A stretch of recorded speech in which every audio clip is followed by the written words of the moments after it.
Day 7 of fat loss జర్నీలో promise చేసినట్టు నా రాగి స్మూదీ రెసిపీ అయితే చెప్తానన్నాను కదా!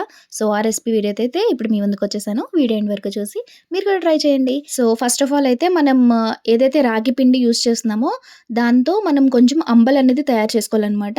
అది పల్చగా కాకుండా చాలా థిక్ పేస్ట్‌లా ఉండేటట్టు మనం చేసుకోవాలి. సో, చల్లారిపోతే ఆబ్వియస్‌గా అది థిక్ అయిపోతుంది. సో, ముందే కొంచెం థిక్‌గా చేసుకుంటే చల్లారిన తర్వాత ఇంకా థిక్ పేస్ట్‌లా ఉంటుందనమాట. సో, అది ఒక మిక్సర్ జార్‌లో తీసుకొని చల్లారిన తర్వాత అందులో ఓవర్ నైట్ సోక్ చేసుకున్న ఆల్మండ్స్, వాల్‌నట్స్ అలాగే 2 కాజు కూడా యాడ్ చేస్తున్నాను.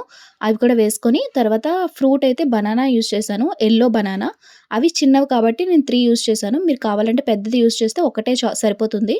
అందులో స్వీట్‌నెస్‌కి తగ్గట్టు నేను హనీ అయితే యూజ్ చేశాననమాట. నెక్స్ట్ ఇందులో మిల్క్ అయితే యాడ్ చేసుకున్నామనమాట. కావాలంటే సోయా మిల్క్ గానీ, ఆల్మండ్ మిల్క్ గానీ యూజ్ చేసుకోవచ్చు. నేనైతే ఇక్కడ నార్మల్ డైరీ మిల్కే యూజ్ చేశాననమాట. అంతే. తర్వాత అది మిక్సీ పట్టుకుంటే మన యమ్మీ, హెల్తీ, టేస్టీ రెసిపీ రెడీ. మీరు కూడా ట్రై చేసి ఎలా ఉందో కామెంట్స్‌లో షేర్ చేసుకోండి. తప్పకుండా సబ్స్క్రైబ్ ముఖ్యం బిగులు.